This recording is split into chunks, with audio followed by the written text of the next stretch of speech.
명이 탈당과 신당 참여를 선언했습니다. 다른 지역의 탈당 도미노로 이어질지 이목이 쏠리고 있습니다. 폭염 속에 훈련을 받던 중학교 태권도부 학생이 숨졌습니다. 폭염 속 무리한 훈련이라는 지적이 나오지만 학교 측은 책임이 없다는 입장입니다. 장수의 캠핑장에서 계곡으로 배출되는 물에 악취가 난다는 호소가 이어지고 있습니다. 물놀이하는 계곡물인데도 제대로 관리가 안 되고 있습니다. 여러분 안녕하십니까? 계속해서 전주에서 전해드립니다. 첫 소식입니다. 돈에서도 야당 당원 100여 명이 탈당을 선언했습니다. 야권의 신당론에 힘을 싣게 될지 아니면 단순 당내 내홍 수준일지 향후 움직임이 주목됩니다. 고차원 기자가 보도합니다. 남원과 순창 지역 새정치민주연합 당원 100여 명이 탈당을 선언했습니다. 이들은 새정연이 친노 패권주의에 젖어 당원의 뜻과 민심을 반영하지 못하고 있어 탈당을 결행했다고 밝혔습니다. 이 상태로는 차기 정권 교체라는 국민적 여망을 성취할 수 없다는 민심을 확인하고 탈당을 감행하게 되었습니다. 탈당에 동의한 당원은 남원 20여 명, 순창 80여 명이며 이번 주에 탈당계를 제출할 예정이라고 밝혔습니다. 새정연 집단 탈당은 도내에서 처음이자 전국적으로는 세 번째입니다. 이들은 순창에 집거 중인 정동영 전 의원과 무관하며 정 전 의원이 신당에 함께하지 않더라도 자신들은 신당에 합류할 것이라고 밝혔습니다. 정동영 의장은 저는 뵌 적도 없고 전혀 정치적인 그런 이야기는 없었습니다. 다른 지역 집단 탈당이 실제 규모보다 부풀려진 사실이 드러나면서 탈당 과장론이 나오기도 하지만 새정연 내부가 신당론에서 자유롭지 않은 점만은 점점 분명해지고 있습니다. 도내 집단 탈당이 신당 여론을 확산시키며 야권 재편을 향한 신호탄일지 일부의 노선 갈아타기에 그칠지 정치권과 유권자들의 관심이 커지고 있습니다. MBC 뉴스 고차원입니다. 기금운용본부 서울잔류법안을 발의했던 새누리당 의원이 발을 빼기로 했다는 뉴스 지난주 전해드렸는데요. 도내 정치권에서는 아예 법안을 원천 차단하겠다는 입장입니다. 임홍진 기자입니다. 송하진 도지사와 김승수 전주시장 그리고 도내 국회의원들이 전북 혁신도시 내 기금운용본부의 신축 공사 현장을 찾았습니다. 기금본부를 서울에 존치하겠다는 시도가 법안 개정으로까지 나타나자 이를 차단하고 전북 이전의 쐐기를 받기 위해서입니다. 기금운용본부가 어떠한 경우라도 당초의 계획을 비껴서 어떤 다른 결정이 있어서는 절대 안 되겠다라는 뜻을 전합도는 500조 원의 기금을 운용하는 본부의 전북 이전은 이미 법률에 명시된 사항이라며 제3의 금융허브도시 조성에 차질이 없도록 매진하기로 했습니다. 금융산업을 획기적으로 발전시켜 나가는 데 기여를 하겠다. 그 가장 중심의 모태는 기금운용본부가 이곳에 이전을 해오기 때문에 특히 기금본부 서울 잔류를 목적으로 새누리당 정희수 의원이 제기한 국민연금 기본법 개정안에서는 수익성을 문제 삼고 있지만 국민복지 측면에서는 전북 이전이 오히려 유리하다는 주장도 나왔습니다. 제도와 기금이 같이 운용되는 바로 이곳 전주에서 국민들의 노후 보장에 진정한 안전한 기반이 마련된다고 하는 확신을 갖고 있습니다. 참석자들은 또한 기금본부의 공사화에도 반대의 목소리를 분명히 전했습니다. 기금본부가 예정대로 전북으로 정상 이전하기 위해서는 이전 직원들에 대한 충분한 설득과 정주 여건을 제공해야 한다는 의견도 제시됐습니다. 새정연이 지역의 여론 형성에 불을 당긴 만큼 국회 내에서도 도민들의 우려를 불식시킬 수 있는 가시적인 의정 활동이 주목됩니다. MBC 뉴스 임홍진입니다.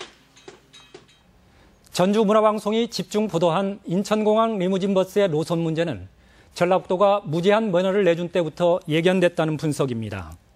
전라북도는 동계 유니버시아드 대회를 앞둔 지난 96년 대한관광 리무진에 3년 한정 면허를 내줬지만 3년 뒤인 99년에는 운행 기간을 정하지 않은 무제한 면허를 내줘 계속된 승객 불편에도 법적으로나 행정적으로 손을 쓰지 못하고 있습니다.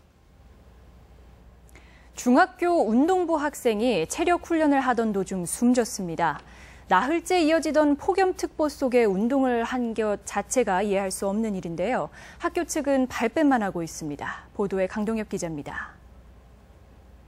군산모 중학교 태권도 부원인 1학년 이모군이 지난 7일 동기생 6명과 함께 계단과 언덕 오르내리기 훈련을 하다 갑자기 쓰러졌습니다. 이 군은 병원으로 옮겨져 치료를 받다 나흘째인 오늘 열사병으로 숨졌습니다. 이 군이 쓰러진 시간은 오전 11시 30분쯤. 당시 군산 지역 기온은 31도를 넘었습니다. 운동이 전부 다 끝났는데 그때 의식이랑을 이렇게 찾을 수가 없어서 바로 119에 신고를 했고요. 훈련할 당시 군산 지역에는 폭염주의보가 발효돼 열사병이나 일사병에 걸릴 가능성이 높았지만 무리하게 체력 훈련을 감행했다 사고가 난 겁니다.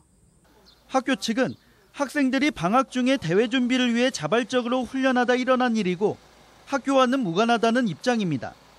여름방학 때도 겨울방학 때도 전부 훈련 결제를 맡아야 돼요. 그러는 훈련을 못해요. 네. 그래서 지금 그런 것이 하나도 없었단 말이에요. 유족 측은 사실상 학교 코치 역할을 하던 학원관장의 지도 아래 태권도부 전체가 훈련에 참가했는데도 학교가 책임을 회피하고 있다며 분통을 터뜨렸습니다. 사고를 접한 경찰이 수사에 나섰고 전북교육청도 진상조사에 착수했습니다. MBC 뉴스 강동엽입니다.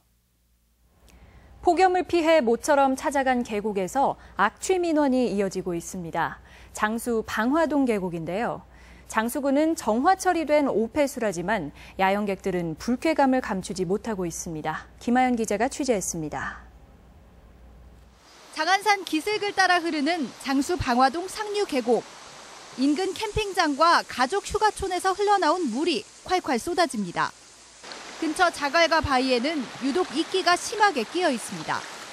야영객들은 이 물에서 악취가 난다며 불편을 호소합니다. 부모 입장에서는 되게 불안하죠. 뭐 피부병이나 아니면 뭐 갑자기 뭐 물을 마시거나 할 수도 있는 상황이니까 물이 깨끗하다고 믿고 막 노는 건데. 계곡으로 쏟아져 나온 물은 가족 휴가촌 내 오수 처리 시설에서 배출된 것으로 캠핑장의 화장실이나 취사장의 오수를 정화 처리한 것입니다. 처리된 오수는 하루에 한두 차례씩 이렇게 바로 옆에 있는 계곡으로 흘러들고 있습니다. 장수군이 운영하는 가족 휴가촌 측은 배출 기준치를 초과하지 않아 문제가 없다는 입장입니다. 최대한 악취가 안 나도록 하고 있는데 이제 최근에 이제 수질 검사를 다시 한번 의뢰해봐가지고 이 부분에 대해 종합적으로 검토할 계획이고요. 실제 배출수 농도는 BOD 6.2ppm으로 하수 처리 기준인 10ppm보다 낮지만 전주천으로 배출되는 하수 평균 농도인 3에서 5ppm보다도 높은 수준입니다. 계곡물은 야영객들의 피부에 닿거나 입속으로 들어갈 수 있는데도 별도 기준 없이 일반 하수의 기준을 적용하는 게 문제입니다. 어떤 위치나 아니면 배출구가 어떻게 돼야 된다라는 기준들이 명확하게 제시되어 있는 건 아니에요. 그러다 보니까 이런 현상들이 생겨나는 것 같고. 캠핑이 인기를 끌면서 계곡으로 유입되는 오수 처리 시설 배출수에도 세심한 관리 기준이 필요해 보입니다. MBC 뉴스 김하연입니다. 군산시는 지난 5일 군산 비안도에 이어 지난 7일에는 선유도와 무녀도의 바지락 양식장에서 집단 폐사가 발생해 폐사 원인과 규모 등을 조사하고 있다고 밝혔습니다. 신고된 피해 면적은 113헥타르에 이르고 있는데 계속된 폭염으로 바지락 서식의 한계 수온을 넘어섰기 때문으로 추정되고 있습니다. 최명희의 소설 혼불 문학상이 올해로 벌써 5번째 당선작을 냈습니다. 당선의 영예를 아는 작품은 우리 지역의 작가 이광재의 바람보다 큰입니다. 이종휴 기자가 보도합니다. 혼불문학상 최종심사위원회는 최종 본선에 오른 5편 중 이광재 작가의 바람보다 큰을 당선작으로 선정했습니다. 당선작은 동학농민혁명의 발발부터 전봉준 장군이 체포되기까지의 상황을 실제적으로 다뤘습니다. 전봉준과 김계남 등 혁명을 이끈 이들의 내밀한 개인적 정황부터 혁명의 전개 과정을 문학적 상상력으로 재현해 동학혁명을 이 시대로 불러냈다는 평을 받습니다. 그 역사 문제를 오늘날의 현실인 것처럼 이렇게 참 생생하게 형상해낸 이 작품이 군산 출신의 이광재 작가는 학생운동과 사회운동을 하다 등단했으며 3년 전에는 전봉준의 일대기를 그린 평전 봉준이 온다를 집필하기도 했습니다. 전북 출신 작가의 작품이 선정된 건 혼불문학상이 제정된 이후 처음이고 전북의 동학을 소재로 했다는 점도 의의가 큽니다. 한편 올해 혼불문학상에는 지난해보다 많은 총 155편이 응모했습니다. 혼불문학상은 시대정신과 우리말의 보고로 평가받는 소설 혼불의 작가 고 최명희 선생의 문학정신을 잇기 위해 지난 2011년 제정돼 해가 갈수록 위상을 높여가고 있습니다. 한국인의 삶을 밀도 있게 짚어내려는 작품들이 우세종을 이루고 있습니다. 이건 다른 문학상에서 찾아보기 힘든 경우입니다. 수상작은 단행본으로 출간되며 상금 5천만 원이 주어지는 시상식은 오는 10월 8일에 열릴 예정입니다. MBC 뉴스 이종휴입니다. 옥정호 상수원 보호구역인 임실군 운암면과 강진면 일대가 국민권익위원회의 재조정 의결에 따라 지난 99년 지정 이후 16년 만인 이달 7일자로 전면 해제됐습니다. 이번 해제로 옥정호의 상수원 보호구역은 발전용수 취수구로부터 상류 4km까지인 정읍시 일부 관내만 남게 됐습니다. 전라북도는 새만금 간척사 박물관이 정부의 경제성 기준을 넘지 못할 것으로 예상돼 사업비 규모를 500억 원 미만으로 축소해 추진하는 방안을 검토하고 있습니다.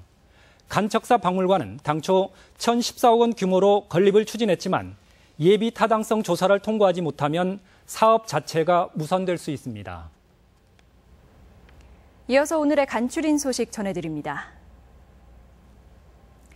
선거구 획정안 국회 제출 시한이 2달여 앞으로 다가온 가운데 내일 국회에서 전문가 공청회가 열립니다. 내일 공청회는 국회의원 정수와 비례대표 의석수, 선거구 획정 기준안의 전체 조건 등에 대한 폭넓은 논의의 장으로 기대되고 있습니다. 군산 새만금 송전탑 반대대책위원회가 한전이 군산 산업단지의 전력 사용량을 과장해왔다며 오늘 송전철탑 공사 인가 취소 요구서를 군산시에 제출했습니다. 주민들은 전력량 수급과 관련한 진실을 공표하고 공개 토론회를 촉구하기로 했습니다. 전북은행 지주사인 JB금융지주의 수익성이 개선되면서 모처럼 주가가 크게 뛰었습니다. 오늘 주식시장에서 JB금융지주의 주가는 6,960원으로 전거래일 대비 5.3% 올라 은행업종지수 평균 1%의 상승률을 크게 웃돌았습니다. 전주시는 시민의 버스위원과 완주 대중교통 군민공감위원 등 19명으로 시내버스 노선 개편 TF팀을 구성하고 이달부터 운영에 들어갈 예정입니다. 노선 개편 TF팀은 연말까지 노선 개편 방향 등 노선 개편안을 확정한다는 계획입니다. 전주시는 옛 도청사에 대한 추억을 남기기를 원하는 시민들을 위해 창문틀이나 폐벽돌, 조경수 등을 시민들에게 나눠주기로 했습니다. 신청은 오는 18일까지 선착순으로 받아 24일부터 4일간 현장에서 전달할 예정입니다. 전주시는 광복절인 15일 정오에 풍남문 종각에서 공립유공자 가족들과 함께 타종 행사를 가집니다. 전북권 뉴스였습니다.